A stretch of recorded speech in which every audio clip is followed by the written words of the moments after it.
बड़े परेशान सन। उन्होंने कहा सी खत लिखा सी, उन्हें कहा सी मेरे दादा जी को, साजन वो दिन कहाँ गए तुम गुड़िया हम डोर, वाह वाह, लगी वाह विछोड़े वाली काटी तोड़ विछोड़। हाय हाय, क्या बात। ਤੇ ਮਾਤਾ ਜੀ ਤੁਸੀਂ ਇੱਥੋਂ ਦੇ ਵਸਿੰਦੇ ਹੋ ਕਿ ਇੰਡੀਆ 'ਚੋਂ ਆਏ ਹੋ? ਅਸੀਂ ਇੰਡੀਆ ਚੋਂ ਆਏ। ਦੇਸ਼ ਕਿਹੜਾ ਸੀ ਤੁਹਾਡਾ? ਕਾਲਾ ਅਫਗਾਨਾ, ਕਾਲਾ ਅਫਗਾਨਾ ਦੇ ਲਾਗੇ ਲਾਗੇ ਪਿੰਡਾਂ ਦਾ ਪਤਾ? ਪੱਤੇ ਵਾਲਾ, ਛਿੱਛਰ ਵਾਲਾ, ਧਿਆਨੀ ਕੋਟ, ਡੇਰਾ ਬਾਬਾ ਨਾਨਕ ਦਾ। ਇਹ ਤੇ ਖਾਸ ਪਿੰਡ ਸਨ, ਲਾਗੇ ਲਾਗੇ ਬਿਲਕੁਲ ਨੇੜੇ। ਉਹ ਸਾਡੇ ਘਰ ਦੇ ਅੱਗੇ ਪਿੱਪਲ ਸੀ। ਮੇਰੀ ਨਾਨੀ ਦੇ 4-5 ਮਕਾਨ ਸਨ ਤੇ ਚੌਂਕ 'ਚੋਂ ਪਿੱਪਲ ਸੀ ਵੱਡਾ ਸਾਰਾ। ਹੁਣ ਪਤਾ ਨਹੀਂ ਹੈ ਕਿ ਹੈ। ਮੁਸਲਮਾਨ ਬਹੁਤ ਜ਼ਿਆਦਾ ਸਨ। ਅੱਛਾ। ਤੇ ਹਿੰਦੂਆਂ ਦੇ 5-6 ਘਰ ਸਨ। ਅੱਛਾ। ਇੱਕ ਚੂਨੀ ਲਾਲ, ਸੋਹਣ ਲਾਲ, ਰਤਨ ਲਾਲ, ਰਾਮ ਲਾਲ, ਤੇ ਇੱਕ ਹੈਗਾ ਸੀ ਇਹ ਉੱਥੇ ਰਾਮਚੰਦ ਬਾਹਮਣ। ਇੱਕ ਛੋਟੀ ਜੀ ਉਹਨਾਂ ਦੀ ਜਗ੍ਹਾ ਸੀ, ਉਹਨਾਂ ਬਣਾਇਆ ਸੀ ਮੰਦਿਰ। ਤੇ ਸਿੱਖਾਂ ਦੇ ਘਰ ਹੀ 5-6 ਸਨ। ਬਾਬਾ ਸਿੰਘ, ਕੇਸਰ ਸਿੰਘ, ਤੇ ਇਹ ਦੋ ਤੇ ਫਿਰ ਪੱਕੇ ਯਾਦ ਰਹਿਣਾ। ਇਹ ਕਾਲਾ ਅਫਗਾਨਾ ਸੀ? ਕਾਲਾ ਅਫਗਾਨਾ 'ਚ ਇਹ ਕੰਮ ਕਰਦੇ ਸਨ ਮੁਸਲਮਾਨਾਂ ਦਾ, ਲੋਹਾਰਾਂ ਦਾ।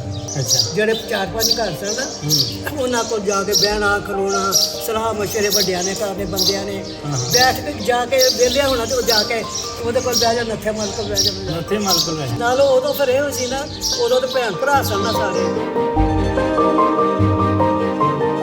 ਅਸੀਂ ਪੁਰਾਣੇ ਵਕਤਾਂ ਦੇ ਜੋ ਸਾਡੇ ਵੱਡੇ ਸਨ ਨਾ, ਉਹ ਅਫਗਾਨਿਸਤਾਨ 'ਚ ਆ ਕੇ ਤੇ ਉਹਨਾਂ ਨੇ ਉੱਥੇ ਹਮਲਾ ਕੀਤਾ ਸੀ, ਤਾਰੀਆਂ ਤੇ ਹਮਲਾ ਕੀਤਾ ਸੀ। ਅੱਛਾ। ਉਹ ਫਿਰ ਉਹਨਾਂ ਨੇ ਫਤਹ ਕੀਤਾ ਕਾਲਾ ਅਫਗਾਨਾ ਸਾਰਾ। ਉੱਥੇ ਫਿਰ ਮੁਸਲਮਾਨ ਆਬਾਦ ਹੋ ਗਏ। ਅੱਛਾ। ਉਹ ਫਿਰ ਤਾਂ ਉਹ ਡੇਰਾ ਖਾਜਾ ਵਰਦਗ ਦਾ ਉੱਥੇ ਡੇਰਾ ਲਾਇਆ ਸੀ ਵਰਦਗ ਨੇ। ਵਰਦਗ ਕਾਬੁਲ ਵਾਲੇ, ਅਫਗਾਨਿਸਤਾਨ ਵਾਲੇ। ਅਫਗਾਨਿਸਤਾਨ ਵਾਲੇ ਹੈ ਪੜ੍ਹੇ 8 ਜਮਾਤਾਂ ਪੜ੍ਹੀਆਂ ਮੈਂ ਤਾਂ ਇਕੱਠੀਆਂ। ਵਾਹ ਜੀ ਵਾਹ, 8 ਜਮਾਤਾਂ 1947 ਦੀਆਂ। ਸਹੇਲੀ ਹੈ ਸੀ ਉੱਥੇ ਮੇਰੀ ਸੁਖ ਦੇਵੀ। ਸੁਖ ਦੇਵੀ? ਹਾਂ। ਉਹਦੀ ਸੋਹਣ ਲਾਲ ਤੇ ਚੂਨੀ ਲਾਲ ਦੀ ਧੀ। ਮੈਂ ਜਿਹੜੀ ਕੋਈ ਚੀਜ਼ ਹੋਣੀ ਆਪਣੀ ਸਹੇਲੀਆਂ ਜਾ ਕੇ ਇੱਕ ਭਰਜਾਈ, ਦੂਜੀ ਭਾਬੀ, ਤੀਜੀ ਭਾਬੀ, ਚੌਥੀ ਭਾਬੀ, ਉਹਨਾਂ ਕੋਲ ਖਾ ਵੀ ਆਉਣੀ। ਹਾਂ। ਉਹਨਾਂ ਮੇਰਾ ਹੀ ਸਾਰਾ ਹੱਥ ਜਾਣਾ ਉਹਨਾਂ ਨੇ। ਅੱਛਾ ਮਾਤਾ ਜੀ ਇਹ ਦੱਸੋ ਕਿ ਹੁਣ ਤੁਹਾਡਾ ਦਿਲ ਕਰਦਾ ਹੈ ਕਾਲਾ ਅਫਗਾਨਾ ਜਾਣ ਨੂੰ? ਹਾਂ, ਦਿਲ ਤਾਂ ਕਰਦਾ। ਤੇ ਆਪਣਾ ਪਿੰਡ ਵੇਖੀਏ, ਆਪਣਾ ਵਤਨ ਹੈ। ਹਾਂ, ਉੱਥੇ ਪੈਦਾ ਹੋਏ ਹੋ? ਹਾਂ, ਉਹ ਤੇ ਪੈਦਾ ਹੋਏ।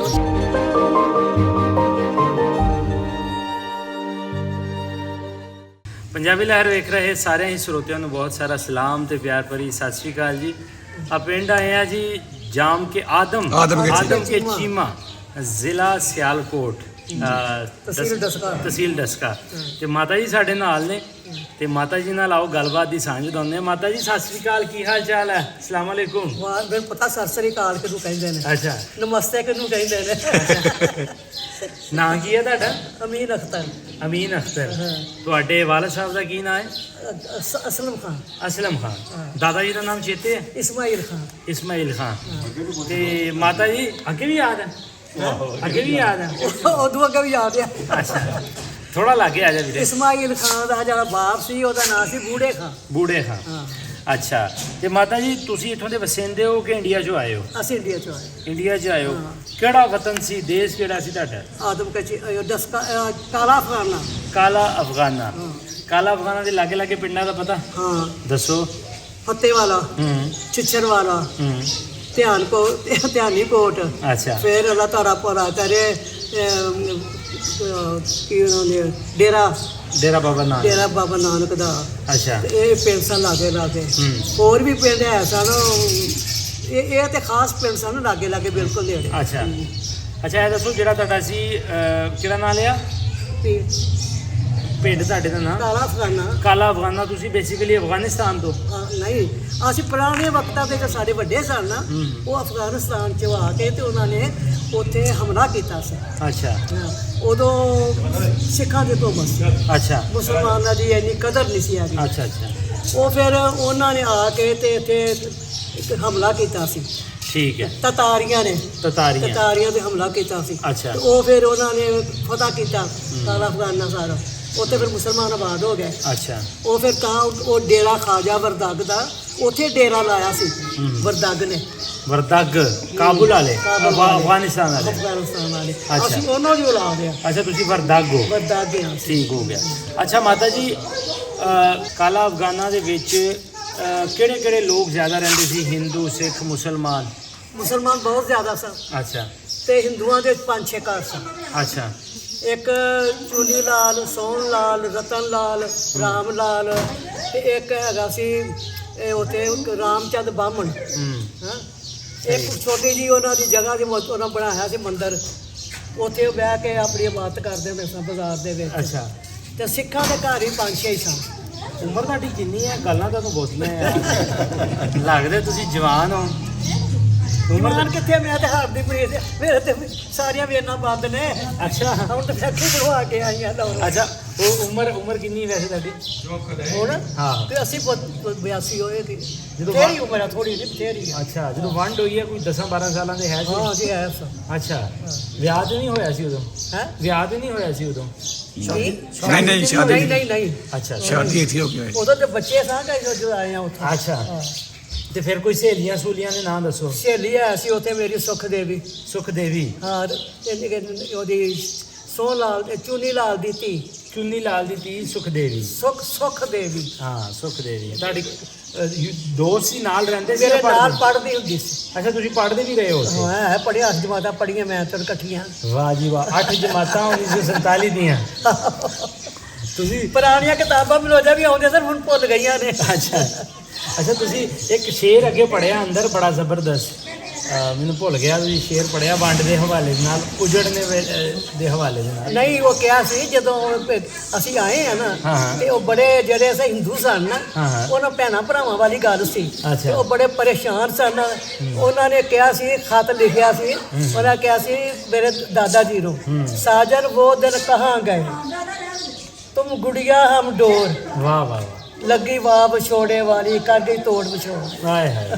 ਕੀ ਬਾਤ ਫਿਰ ਅੱਛਾ ਤੁਸੀਂ ਕੋਈ ਸਿੱਖਾਂ ਦੇ ਨਾਮ ਵੀ ਲੈ ਰਹੇ ਸੀ ਅੱਗੇ ਕਿਹੜੇ ਕਿਹੜੇ ਸਿੱਖ ਰਹੇ? ਬਾਬਾ ਸਿੰਘ ਬਾਬਾ ਸਿੰਘ ਕੇਸਰ ਸਿੰਘ ਹੂੰ ਤੇ ਇਹ ਦੋ ਤੇ ਮੈਨੂੰ ਪੱਕੇ ਯਾਦ ਰਹਿਣਾ ਇਹ ਕਾਲਾ ਅਫਗਾਨਾਂ ਦੇ ਸੀ ਕਾਲਾ ਫਾਨਾ ਚ ਅੱਛਾ। ਇਹ ਕੰਮ ਕਰਦੇ ਸਨ ਮੁਸਲਮਾਨਾਂ ਦਾ ਲੋਹਾਰਾਂ ਦਾ ਅੱਛਾ ਲੋਹਾਰਾ ਦਾ ਆਹੋ ਆ ਟੋਕੇ ਟਾਕੇ ਨਲਕੇ ਜੋ ਕੰਮ ਜ਼ਿਮੀਦਾਰਾਂ ਦਾ ਹੁੰਦਾ ਸੀ ਨਾ ਉਹ ਵਡਾਉਣੇ ਕਰਦੇ ਹੁੰਦੇ ਸਨ ਤੁਹਾਡਾ ਉੱਥੇ ਤੁਹਾਡੇ ਵੱਡ ਵਡੇਰੇ ਕੀ ਕੰਮ ਕਰਦੇ ਸੀ ਸਾਡੇ ਵੱਡ ਵਡੇਰੇ ਜਿਹੜੇ ਸਨ ਉਹ ਚਦਰਾ ਕਰਦੇ ਸਨ ਅੱਛਾ ਜ਼ਿਮੀਦਾਰਾਂ ਵੀ ਕਰਦੇ ਸਨ ਮੇਰੇ ਵੱਡੇ ਲਾਲਾ ਜਿਹੜੇ ਸਨ ਨਾ ਇਬਰਾਹਿਮ ਖਾਨ ਮੇਰੇ ਦਾਦੇ ਦਾ ਵੱਡਾ ਭਾਈ ਉਹਦੀ ਵੱਡੇ ਭਰਾ ਦੀ ਚਦਰਾ ਹੁੰਦੀ ਸੀ ਅੱਛਾ ਉਹ ਚੌਧਰੀ ਟਾਈਪ ਦਾ ਬੰਦਾ ਹੁੰਦਾ ਸੀ ਠੀਕ। ਛੋਟੇ ਭਰਾ ਜਿਹੜੇ ਸਨ ਉਹ ਉਹਨਾਂ ਦੇ ਕਹਿਣ ਤੇ ਅਮਲ ਕਰਦੇ ਸਨ ਜ਼ਿਮੀਦਾਰਾ ਕਰਦੇ ਸਨ ਪੁੱਛਣਾ ਭਾਈ ਅੱਜ ਕੀ ਕਰਨਾ ਹੈ? ਉਹਨਾਂ ਕਹਿਣਾ ਫਲਾਣੇ ਪੈ ਚ ਹਲ ਵਾਉਣਾ 8-9 ਸਾਡੇ ਹਲ ਵਗਦੇ ਹੁੰਦੇ ਸਨ ਅੱਛਾ ਹਾਂ ਸਹੀ ਤੇ ਜਦੋਂ ਇੱਕ ਹੋਰ ਬਾਬਾ ਸੀ ਉੱਥੇ ਬਲੰਦ ਖਾਨ ਉਹ ਆਂਦਾ ਸੀ ਮੇਰੇ ਦਾਦਿਆਂ ਨੂੰ ਜਰਮਨੀਆਂ ਦੀ ਫੌਜ ਚੜੀ ਆ ਪਤਾ ਕਰਕੇ ਹੀ ਆਏ ਜੀ ਆਹਾ ਅੱਛਾ ਇਹ ਦੱਸੋ 47 ਤੋਂ ਪਹਿਲੇ ਉੱਥੇ ਆਪਸੀ ਵਸੇਬ ਕਿਦਾਂ ਦਾ ਸੀ ਤੁਹਾਡਾ ਸਿੱਖਾਂ ਦਾ ਹਿੰਦੂਆਂ ਦਾ ਰਹਿਣਾ ਸਹਿਣਾ ਗਮੀ ਤੇ ਖੁਸ਼ੀ ਤੇ ਨਹੀਂ ਖੁਸ਼ੀ ਗਮੀ ਦੇ ਉੱਤੇ ਸ਼ਾਦੀਆਂ ਦੇ ਆਉਂਦੇ ਸਨ ਅੱਛਾ ਸੁੱਕਾ ਰਾਸ਼ਨ ਸਹੀ ਤੇ ਜਿਹੜਾ ਮੇਲ ਜੋਲ ਹੈ ਸੀ ਇਹ ਨਹੀਂ ਸੀ ਨੇਕ ਹਿੰਦੂਆਂ ਨਾਲ ਮੇਲ ਜੋਲ ਬੜਾ ਸੀ ਅੱਛਾ ਜਿਹੜੇ 4-5 ਘਰ ਸਨ ਨਾ ਉਹਨਾਂ ਕੋਲ ਜਾ ਕੇ ਬਹਿਣਾ ਖਲੋਣਾ ਸਲਾਹ ਮਸ਼ਵਰੇ ਵੱਡਿਆਂ ਨੇ ਕਰਨੇ ਬੰਦਿਆਂ ਨੇ ਬੈਠ ਕੇ ਜਾ ਕੇ ਵਿਹਲਿਆ ਹੋਣਾ ਤੇ ਉਹ ਜਾ ਕੇ ਉਹਦੇ ਕੋਲ ਬਹਿ ਜਾ ਨੱਥੇ ਮਲ ਕੋਲ ਬਹਿ ਜਾਣਾ ਉੱਥੇ ਮਲਕੁਲ ਵਹਿਣ ਐਡੀ ਵੱਡੀ ਦੁਕਾਨ ਉਹਦੀ ਹੁੰਦੀ ਸੀ ਉਹਦੇ ਬੱਚੇ ਅੱਗੋਂ ਪੜ੍ਹਦੇ ਹੁੰਦੇ ਸਨ ਹਾਂ ਹਾਂ ਸਹੀ ਸਾਰੇ ਚੰਗੇ ਲੋਕ ਸਨ ਤੁਹਾਡੇ ਉਸਤਾਦ ਦਾ ਨਾਮ ਯਾਦ ਆ ਜਿਹੜੇ ਤੁਹਾਨੂੰ ਪੜ੍ਹਾਉਂਦੇ ਸੀਗੇ ਉਸਤਾਨੀ ਹਮੀਦਾ ਹਮੀਦਾ ਉੱਥੇ ਪੜ੍ਹਾਉਂਦੀ ਸੀ ਉਸਤਾਨੀ ਹਮੀਦਾ ਅੱਛਾ ਉਹਨਾਂ ਦੇ ਉੱਥੇ ਹੈ ਨਾ ਉਧਰ ਇਸ ਪਾਸੇ ਘੁਮਿਆਰਾਂ ਵਾਲੇ ਪਾਸੇ ਆ ਗਿਆ ਕੋਲ ਬਾਜ਼ਾਰ ਹੈ ਨਾ ਇੱਕ ਮਸਜਿਦ ਆ ਇੱਕ ਦਰਬਾਰ ਵੀ ਆ ਉਹ ਉਹਨਾਂ ਦੀ ਨੋਹ ਸੀ ਅੱਛਾ ਮੀਆਂ ਸਾਹਿਬਾਂ ਦੀ ਉਹਨਾਂ ਮੀਆਂ ਸਾਹਿਬ ਆਉਂਦੇ ਸਨ ਮੀਆਂ ਸਾਹਿਬ ਇਹ ਨਾਲ ਤੁਹਾਡੇ ਪੁੱਤਰ ਬੈਠੇ ਨੇ ਮੇਰਾ ਭਰਾ ਛੋਟਾ ਅੱਛਾ ਭਾਈ ਹੈ ਤੁਹਾਡਾ ਇਹਨਾਂ ਦਾ ਜਨਮ ਵੀ ਉੱਥੋਂ ਦਾ ਹੈ ਹਾਂ ਇਹ ਪਤਾ ਛੋਟਾ ਸੀ ਇਹਦਾ। ਅੱਛਾ ਛੋਟਾ ਸੀ ਉਦੋਂ ਸਹੀ ਹਾਂ ਤੇ ਅੱਛਾ ਮਾਤਾ ਜੀ ਫਿਰ ਉਜੜੇ ਕਿੱਦਾਂ ਉੱਥੋਂ ਉਹ ਜਿਹੜੇ ਇਸ ਤਰ੍ਹਾਂ ਜਥੇ ਪੈਣ ਲੱਗ ਪਏ ਅੱਛਾ ਅੱਜ ਉੱਥੇ ਪੈ ਗਿਆ ਉੱਥੇ ਪੈ ਗਿਆ ਜੇ ਪਤਾ ਨਾ ਲੋਕਾਂ ਚਾਰੇ ਜਾਨਾਂ ਤਰਾਸ ਕਰਦੀਆਂ ਸਨ ਜਿਹੜੇ ਛੋਟੇ ਛੋਟੇ ਪਿੰਡ ਸਨ ਉਹ ਸਾਡਾ ਪਿੰਡ ਬਹੁਤ ਵੱਡਾ ਸੀ ਉੱਥੇ ਆ ਗਏ ਸਨ ਇਹ ਅਸੀਂ ਕਰਿਆ ਹੁਣ ਵੀ ਹੈਗੇ ਕਿ ਨਹੀਂ ਖੂਬ ਖਰਾਸ ਜੋ ਹੈ ਸਨ ਲੋਕੀ ਆਟਾ ਉਟਾ ਸਭ ਕੋਈ ਪਕਾਉਂਦੇ ਉੱਥੋਂ ਹੀ ਖਾਂਦੇ ਇਹ ਨਹੀਂ ਸੀ ਪਤਾ ਵੀ ਅਸੀਂ ਰਾਤ ਨੂੰ ਵੀ ਹੈਗੇ ਆ ਕਿ ਨਹੀਂ ਹੈਗੇ। ਆਏ ਹੈ ਉਹ ਫਿਰ ਇੱਕ ਦਿਨ ਪਤਾ ਲੱਗਾ ਵੀ ਅੱਜ ਰਾਤ ਜਥਾ ਪੈ ਜਾਣਾ ਹੈ। ਅੱਛਾ ਬੜਾ ਵੱਡਾ ਜਥਾ ਪੈਣਾ। ਕਾਲੇ ਦਾ ਪਿੰਡ ਬਹੁਤ ਵੱਡਾ ਸੀ ਕਾਲਾ ਦਾ। ਇਹ ਫਿਰ ਗਏ ਬਟਾਲੇ। ਅੱਛਾ ਇਹਨਾਂ ਜਾ ਕੇ ਆਖਿਆ ਕਿ ਸਾਨੂੰ ਫੌਜ ਚਾਹੀਦੀ ਆ ਜਾਂ ਸਾਨੂੰ ਪੁਲਿਸ ਚਾਹੀਦੀ ਆ। ਅੱਛਾ। ਉਦੋਂ ਬਹਾਵੁਦੀਨ ਸੀ ਨਾ ਉੱਥੇ ਜਿਹੜਾ ਮੈਂਬਰ ਹੋਇਆ ਸੀ, ਉਹ ਵਿਚਾਰਾ ਸ਼ਹੀਦ ਹੋ ਗਿਆ ਸੀ ਉੱਥੇ ਹੀ। ਅੱਛਾ। ਲੋਕਾਂ ਨੂੰ ਕੱਢਦਾ ਹੀ। ਉਹਨਾਂ ਨੇ ਕਿਹਾ ਕਿ ਕੋਈ ਫੌਜ ਨਹੀਂ ਮਿਲਣੀ, ਕੋਈ ਪੁਲਿਸ ਨਹੀਂ ਮਿਲਣੀ। ਅਸੀਂ ਤਹਿਸੀਲ ਬਟਾਲਾ ਨੂੰ ਕੱਢਣ ਲੱਗੇ ਆ ਤੇ ਡੋਗਰਾ ਫੌਜ ਆ ਅੱਛਾ ਤੇ ਤੁਸੀਂ ਵੀ ਨਾਲ ਹੀ ਨਿਕਲ ਆਓ। ਅੱਛਾ ਤੇ ਫਿਰ ਰਾਤ ਲੋਕੀ ਥੋੜੇ ਰੋਟੀਆਂ ਪਕਾ ਲਈਆਂ ਤੇ ਇੰਨੀਆਂ ਨੇ ਗੱਡੀਆਂ ਬੰਨ ਲਈਆਂ ਤੇ ਪੈਦਲ ਤੁਰ ਪਏ। ਅੱਛਾ ਹਾਂ ਫਿਰ ਉੱਥੇ ਘੜੀਆਂ ਕੀ ਸਾਡੀ ਲੰਘ ਕੇ ਤੇ ਇੱਕ ਪਿੰਡ ਕਿਹੜਾ ਸੀ ਉਹ ਤੇ ਮੇਰਾ ਨਾਂ ਧਿਆਨਪੁਰ ਸੀ। ਧਿਆਨਪੁਰ। ਉੱਥੇ ਲੰਘ ਕੇ ਫਿਰ ਅਸੀਂ ਆਏ ਡੇਰੇ ਬਾਬੇ ਨਾਨਕ ਦੇ। ਅੱਛਾ ਉੱਥੇ ਆਏ ਤੇ ਫਿਰ ਜਿਹੜਾ ਗੱਡਾ ਲਿਆਂਦਾ ਉਹਦੇ ਤੇ ਸਮਾਨ ਲੋਕਾਂ ਨੂੰ ਸੁੱਟਤਾ, ਸਾਡਾ ਆਇਆ ਹੀ ਨਾ। ਅੱਛਾ ਉਹ ਲੰਘਣਾ ਸੀ ਇਹ ਨਹੀਂ ਪੁੱਲ ਨਹੀਂ, ਉਹ ਜਿਹੜਾ ਸੀ ਨਾ ਥਾਣਾ ਡੇਰੇ ਬਾਬੇ ਨਾਨਕ ਦੇ ਜਿਹੜੇ ਅਸੀਂ ਨਾ ਥਾਣੇਦਾਰ ਬੈਠਾ ਆ। ਅੱਛਾ ਮੇਰੇ ਵੱਡੇ ਲਾਲਾ ਜਾ ਕੇ ਕਹਿੰਦੇ ਬੜੇ ਬਾਹਰ ਹੋ ਸਨ ਮਾਦਰ ਸਰਦਾਰ ਸਾਹਿਬ ਉਹ ਗੋਸਲਾਂ ਦਾ ਸੀ।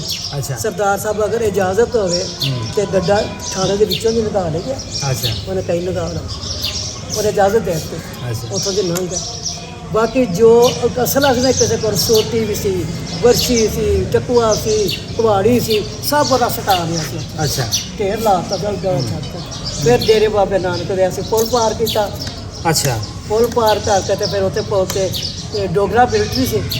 ਉੱਥੇ ਪੁਲ ਪਾਰ ਕਰਕੇ ਤੇ ਉੱਥੇ ਫਿਰ ਦਰਿਆ ਦੇ ਕਿਨਾਰੇ ਬਹਿ ਰਹੇ ਸਾਰੀ ਰਾਤ ਉੱਥੇ ਬਹਿ ਰਹੇ। ਸੁਬਾਹ ਜਿਹੜੇ ਲੋਕ ਵਿਛੜੇ ਸਨ, ਮਤਲਬ ਕਿ ਮੈਂ ਆਪਣੇ ਸਾਥ ਮਾਂ ਬਾਪ ਨਾਲ ਨਹੀਂ ਸਾਂ ਜਾਂ ਮੇਰੀਆਂ ਭੈਣਾਂ ਨਹੀਂ ਸਨ ਜਾਂ ਹੋਰ ਲੋਕ ਨਹੀਂ ਸਨ, ਉਹ ਫਿਰ ਆਵਾਜ਼ਾਂ ਦਿੰਦੇ ਸਨ ਫਲਾਣੇ ਦੀ ਧੀ ਫਲਾਣਾ ਨਾ ਕਿੱਥੇ ਆ, ਜਿੱਥੇ ਹੈਗੀ ਆ ਫਲਾਣੀ ਜਗ੍ਹਾ 'ਤੇ ਆ ਜਾਏ। ਅੱਛਾ ਫਿਰ ਸਾਰਿਆਂ ਨੂੰ ਇਕੱਠਿਆ ਕੀਤਾ ਤਾਂ ਕਿ ਉੱਥੇ ਫਿਰ ਮਿਆਦੀ ਰੇਸ ਅਸੀਂ 4-5 ਦਿਨ ਅੱਛਾ ਰੋਜ਼ ਬਾਰਿਸ਼ ਹੁੰਦੀ ਹੁੰਦੀ ਸੀ, ਰੋਜ਼ ਬਾਰਿਸ਼ ਹੁੰਦੀ ਸੀ। ਅੱਛਾ ਫਿਰ ਗਏ ਜਸੜੀ। ਅੱਛਾ ਜਸੜੀ ਜਾ ਕੇ ਵੀ ਰਹੇ ਫਿਰ ਤੇ ਜਿਹੜੇ ਸਾਡੇ ਬੰਦੇ ਸਨ ਨਾ ਉਹਨਾਂ ਕੋਲ ਆਪਣੇ ਮਾਲ ਡੰਗਰ ਹੈਗਾ ਸੀ ਨਾ ਜਿਹੜਾ ਗੱਡੇ ਜੋਏ ਸਨ, ਉਹ ਫਿਰ ਅੱਗੇ ਜਾਂਦੇ ਸਨ। ਅੱਛਾ ਉਹ ਫਿਰ ਅਸੀਂ ਜਸੜਾ ਤੋਂ ਫਿਰ ਅਸੀਂ ਉੱਥੇ 5-6 ਦਿਨ ਰਹੇ। ਉੱਥੇ ਬੜੀ ਬਾਰਿਸ਼ ਹੁੰਦੀ ਸੀ। ਫਿਰ ਆਏ ਕੋਟਲੀ। ਅੱਛਾ ਕੋਟਲੀ ਉੱਥੇ ਬਸੰਤਰ ਚੱਲਦਾ ਸੀ। ਕੋਟਲੀ ਅੱਛਾ ਕੋਠੀ ਦੇ ਨਾਲ। ਅੱਛਾ ਮਾਤਾ ਜੀ ਇਹ ਦੱਸੋ ਕਿ ਹੁਣ ਤੁਹਾਡਾ ਦਿਲ ਕਰਦਾ ਹੈ ਕਾਲਾ ਅਫਗਾਨਾ ਜਾਣ ਦਾ? ਹਾਂ ਦਿਲ ਤੇ ਕਰਦਾ ਤੇ ਆਪਣਾ ਪਿੰਡ ਵੇਖੀਏ ਤੇ ਪਰ ਇਹ ਹੁਣ ਵੇਖਣਾ ਤਾਂ ਨਹੀਂ ਨਾ। ਦਿਲ ਨੇ ਕੀ ਕਰਨਾ ਹੈ? ਦਿਲ ਜਦ ਲੈ ਦਿਲ ਦੇ ਤੁਰ ਕੇ ਚੜਿਆ ਤੇ ਨਾ ਜਾਣਾ। ਆਪਣਾ ਵਤਨ ਹੈ। ਹਾਂ ਉੱਥੇ ਪੈਦਾ ਹੋਏ ਹੋ? ਆਹੋ ਤੇ ਪੈਦਾ ਹੋਏ ਉੱਥੇ ਪਹਿਲੇ। ਵੈਸੇ ਖਾਬਾਂ ਖਿਆਲਾਂ 'ਚ ਰਾਤ ਨੂੰ ਐਵੇਂ ਸੁੱਤੇ ਕਦੀ ਆਉਂਦਾ ਹੁੰਦਾ ਸੀ, ਹੁਣ ਨਹੀਂ ਆਉਂਦਾ। ਹੁਣ ਨਹੀਂ ਆਉਂਦਾ? ਨਹੀਂ ਹੁਣ ਨਹੀਂ ਆਉਂਦਾ। ਉੱਥੇ ਕਿਸੇ ਨੂੰ ਸੁਨੇਹਾ ਦੇਣਾ ਹੋਵੇ, ਕੋਈ ਤੁਹਾਡੀ ਸਹੇਲੀ ਜਿਹਦਾ ਨਾਂ ਲਿਆ ਜਾਂ ਜਿਹੜੇ ਤੁਸੀਂ ਨਾਂ ਲਏ, ਕੋਈ ਸੁਨੇਹਾ ਉਹਦੇ ਭੇਜਣਾ ਹੋਵੇ ਜਿਹੜਾ ਅਸੀਂ ਭੇਜ ਸਕੀਏ? ਹਾਂ ਉਹ ਜਿਹੜਾ ਹੈਗਾ ਨਾ ਸੋਹਣ ਨੱਥੇ ਅਸੀਂ ਨਾ ਜ਼ਿਮੀਦਾਰ ਉਹ ਸਨ ਦੁਕਾਨਦਾਰ ਲੋਕ। ਅੱਛਾ ਮੈਂ ਜਿਹੜੀ ਕੋਈ ਚੀਜ਼ ਹੋਣੀ ਆਪਣੀ ਸਹੇਲੀਆਂ ਜਾ ਕੇ ਇੱਕ ਭਰਜਾਈ, ਦੂਜੀ ਭਾਬੀ, ਤੀਜੀ ਭਾਬੀ, ਚੌਥੀ ਭਾਬੀ ਉਹਨਾਂ ਕੋਲ ਖਾ ਵੀ ਆਉਣੀ। ਹਾਂ ਉਹਨਾਂ ਮੇਰਾ ਹੀ ਸਾਰਾ ਰੱਖ ਜਾਣਾ ਉਹਨਾਂ ਨੇ। ਅੱਛਾ ਆਹੋ ਉਹਨਾਂ ਕਹਿਣਾ ਉਹਨਾਂ ਮੈਨੂੰ ਕਹਿਣਾ ਤੇਰੀ ਚੀਜ਼ ਆ ਰੱਖੀ ਆ ਕੇ ਤਾਂ ਖਾ ਲਾ। ਮੈਂ ਖਾਉਣੀ ਮੈਨੂੰ ਕੋਈ ਪਰਹੇਜ਼ ਨਹੀਂ ਸੀ। ਨਹੀਂ ਪੁਰਾਣੇ ਜ਼ਮਾਨੇ 'ਚ ਸਾਂਝਾਂ ਦੀ ਦੁਨੀਆ ਹੁੰਦੀ ਸੀ, ਉਸ ਵੇਲੇ ਕਾਹਦਾ ਪਰਹੇਜ਼। ਇਹ ਤੇ ਅੱਜ ਦੇ ਦੌਰ 'ਚ ਤਰੱਕੀ ਯਾਫਤਾ ਦੌਰ 'ਚ ਅਸੀਂ ਗੱਲਾਂ ਕਰਦੇ ਹਾਂ ਜੀ। ਠੀਕ ਆ। ਠੀਕ ਨਾਲ ਉਦੋਂ ਫਿਰ ਇਹ ਸੀ ਨਾ, ਉਦੋਂ ਤੇ ਭੈਣ ਭਰਾ ਸਨ ਨਾ ਸਾਰੇ ਹੀ। ਚਲੋ ਮਾਤਾ ਜੀ ਤੁਹਾਡਾ ਬਹੁਤ ਬਹੁਤ ਸ਼ੁਕਰੀਆ। ਹੋਪਫੁਲੀ ਕਾਲਾ ਅਫਗਾਨਾ ਤੋਂ ਜਿਹੜੇ ਨਾਮ ਇਹਨਾਂ ਨੇ ਲਏ ਨੇ ਉਹਨਾਂ ਵੱਲੋਂ ਪਿਆਰ ਭਰਿਆ ਸੁਨੇਹਾ ਮਾਤਾ ਜੀ ਵਾਸਤੇ ਆਏਗਾ। ਪੁਰਾਣੀਆਂ ਜਿਹੜੀਆਂ ਸਾਡੀਆਂ ਸਾਂਝਾਂ ਨੇ ਮੈਂ ਕੋਸ਼ਿਸ਼ ਕਰਦਾ ਵਾਂ ਕਿ ਵੱਧ ਤੋਂ ਵੱਧ ਆਪਾਂ ਇਹਨਾਂ ਨੂੰ ਇਕੱਠੇ ਕਰਕੇ ਤੇ ਆਪਾਂ ਇੰਟਰਨੈਟ ਤੇ ਚਾੜ ਦਿੰਦੇ ਹਾਂ ਔਰ ਇਹਨਾਂ ਬਜ਼ੁਰਗਾਂ ਦੀ ਰਿਕਾਰਡਿੰਗ ਰਾਹੀਂ ਜਿਹੜਾ ਵਿਛੜਿਆ ਹੋਇਆ ਪੰਜਾਬ ਹੈ, ਜਿਹੜਾ ਟੁੱਟਿਆ ਹੋਇਆ ਪੰਜਾਬ ਹੈ, ਉਹਨੂੰ ਫਿਰ ਉਹਦੀਆਂ ਯਾਦਾਂ ਰਾਹੀਂ ਆਪਾਂ ਇਕੱਠਾ ਕਰਨ ਦੀ ਕੋਸ਼ਿਸ਼ ਕਰਦੇ ਹਾਂ। ਨਾਲ ਦੇ ਨਾਲ ਚੂੰਕਿ ਜਿਹੜੇ ਨਾਂ ਇਹਨਾਂ ਨੇ ਦੱਸਦੇ ਆ ਉਹ ਨਾਂ ਵੀ ਇਸ ਵੀਡੀਓ ਰਾਹੀਂ ਜ਼ਿੰਦਾ ਹੋ ਜਾਣਗੇ। ਸਾਡਾ ਮੁਹੱਲਾ ਸੀ ਸਮੈਲ ਨੰਗਲ। ਸਮੈਲ ਨੰਗਲ। ਅੱਛਾ ਉੱਚੀ ਤੇ ਜਗ੍ਹਾ ਚੜ੍ਹ ਕੇ ਜਾਈਦਾ ਸੀ। ਅੱਛਾ ਉੱਥੇ ਸੀ ਬਹੁਤ ਪਿੱਪਲ ਬੜਾ ਵੱਡਾ। ਉਹ ਸਾਡੇ ਘਰ ਦੇ ਅੱਗੇ ਪਿੱਪਲ ਸੀ। ਮੇਰੀ ਨਾਨੀ ਦੇ 4-5 ਮਕਾਨ ਸਨ ਤੇ ਚੌਂਕ 'ਚ ਪਿੱਪਲ ਸੀ ਵੱਡਾ ਸਾਰਾ। ਹੁਣ ਪਤਾ ਨਹੀਂ ਹੈ ਕਿ ਹੈ ਨਹੀਂ। ਚਲੋ ਕਾਲਾ ਅਫਗਾਨਾ ਤੱਕ ਤੁਹਾਡੀ ਵੀਡੀਓ ਪਹੁੰਚਾ ਦਾਂਗੇ ਔਰ ਜੇ ਉਹਨਾਂ ਨੇ ਆਖਿਆ ਕਿ ਮਾਤਾ ਨੂੰ ਲੈ ਆਓ ਤੇ ਫਿਰ ਸਾਡੇ ਨਾਲ ਚੱਲੋਗੇ। ਮਾਤਾ ਨੂੰ ਲੈ ਜਾਈਓ। ਲੋ ਜੀ ਇਹਨਾਂ ਕਹਾਣੀਆਂ ਦਾ ਮਕਸਦ ਕਿਸੇ ਜ਼ਾਤ ਧਰਮ ਕਿਸੇ ਮੁਲਕ ਦੇ ਖਿਲਾਫ ਕੋਈ ਗੱਲਬਾਤ ਕਰਨਾ ਨਹੀਂ। ਆਪਣੀਆਂ ਜਿਹੜੀਆਂ ਪੁਰਾਣੀਆਂ ਸਾਂਝਾਂ ਨੇ ਜੋ ਸਾਨੂੰ ਕੋਈ ਮੀਡੀਆ ਕੋਈ ਸਾਡਾ ਅਖਬਾਰ ਦੋਵਾਂ ਦੇਸ਼ਾਂ ਦਾ ਨਹੀਂ ਦੱਸਦਾ, ਲੇਕਿਨ ਆਪਾਂ ਕੋਸ਼ਿਸ਼ ਕਰਦੇ ਹਾਂ ਕਿ ਇਹਨਾਂ ਵੀਡੀਓਜ਼ ਦੇ ਰਾਹੀਂ ਆਪਾਂ ਪੁਰਾਣੇ ਪੰਜਾਬ ਦੇ ਵਸੇਬ ਨੂੰ ਨਾ ਸਿਰਫ ਇਕੱਠਾ ਕਰ ਸਕੀਏ ਬਲਕਿ ਆਉਣ ਵਾਲੀ ਪੀੜ੍ਹੀ ਤੱਕ ਵੀ ਪਹੁੰਚਾ ਸਕੀਏ। ਇਹਨਾਂ ਦੇ ਬੱਚੇ ਵੀ, ਉਹਨਾਂ ਨੂੰ ਵੀ ਕੱਲ ਪਤਾ ਹੋਏਗਾ ਕਿ ਅਸੀਂ ਕੱਲ੍ਹ ਅਫਗਾਨਾਂ ਤੋਂ ਉੱਠ ਕੇ ਆਏ ਸੀ ਤੇ ਕੱਲ੍ਹ ਅਫਗਾਨਾਂ ਦੇ ਵਿੱਚ ਜਿਹੜੇ ਲੋਕ ਬੈਠੇ ਨੇ ਉਹਨਾਂ ਨੂੰ ਵੀ ਪਤਾ ਚੱਲੇਗਾ। ਸੋ ਇਹ ਸਾਂਝਾਂ ਜਿਹੜੀਆਂ ਨੇ ਇਸ ਤਰ੍ਹਾਂ ਇਕੱਠੀ ਕਰਦੇ ਰਵਾਂਗੇ। ਇਹੋ ਜਿਹੇ ਕਿਸੇ ਹੋਰ ਇੰਟਰਵਿਊ 'ਚ ਫਿਰ ਮਿਲਾਂਗੇ। ਰੱਬ ਰਾਖੇ।